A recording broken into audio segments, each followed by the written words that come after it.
បានសូមជម្រាបសួរបាទមិត្តភ័ក្តិក្នុង Facebook បងប្អូនបាទប្រាប់មុនហើយណា Facebook ខ្ញុំ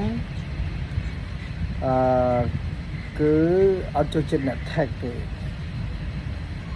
បាទឲ្យតែអ្នក tag គឺខ្ញុំ unfriend ហើយខ្ញុំ block ចោលទៀតទី1ទី2 Facebook ខ្ញុំអត់ដែរ share ទេ Facebook ខ្ញុំអត់ដែរ share ចូលទៅមើលក្នុង Facebook ខ្ញុំមិនងាយមាន share ហ្មងវាសឹងតែអត់ដោយសារអីខ្ញុំអត់ដែរចេះ share ផងគេទេ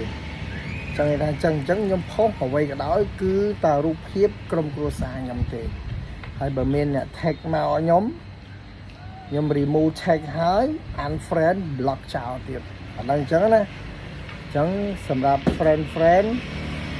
ដែល tag មកខ្ញុំកុំ tag មកចឹងថាចឹងខ្ញុំអត់ចូលចិត្ត